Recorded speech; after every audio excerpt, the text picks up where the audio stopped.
Already చాలామంది వచ్చారు.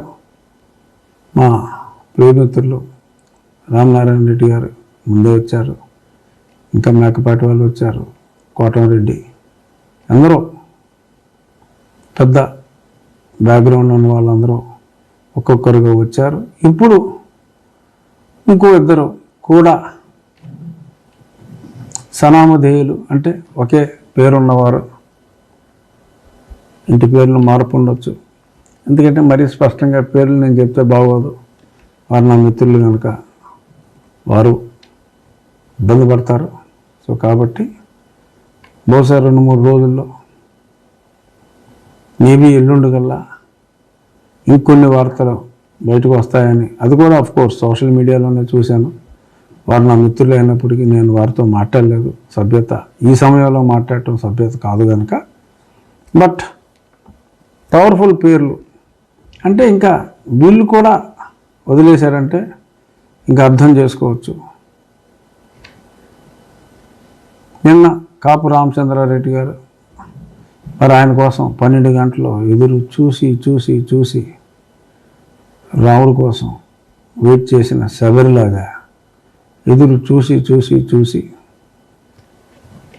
కానీ మరి ఆ శబరికి రాముడు కనపడ్డాడు. కానీ ఈ అంతా 12 గంటల కాపు కాసిన ఈ కాపు రామచంద్రునికి మరి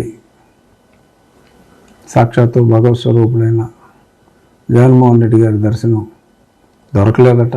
అందుకని ఆయన బయటకు వచ్చి ఆ బిల్డింగ్కే, తాడేపల్లి ప్యాలెస్కే ఒక సెల్యూట్ మీడియా ముందు కొట్టి, నిజంగా చెప్పాలంటే మరి కాపు రామచంద్రారెడ్డి గారు ఆయన 2012లో త్యాగం చేసిన ఆ 14-15 మందిలో ఆయన ఒకడు.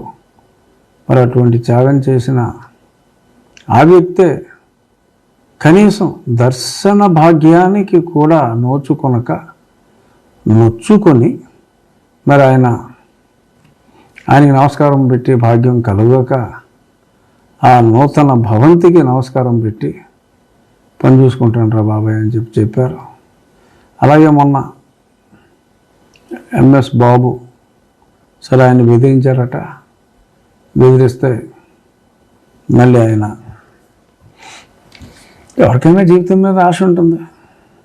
సో కాబట్టి మరి ఆయన లేదు నేను ఎక్కడే ఉంటాను, ఈ పార్టీలోనే ఉంటానని చెప్పి ఆయనతో ఏదో అనిపించినట్టుగా తెలిసింది.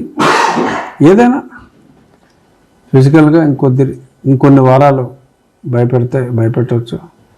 ఆ తర్వాత మళ్ళీ చెప్తారు వాళ్ళు వచ్చి, నన్ను అప్పుడు భయపెట్టారు, నన్ను చంపుతా అన్నారు, ఇప్పుడు నేను నిజం చెప్తున్నానని చెప్పి మళ్ళీ వాళ్ళు నిజం చెప్పే అవకాశాలు కూడా ఉన్నాయి.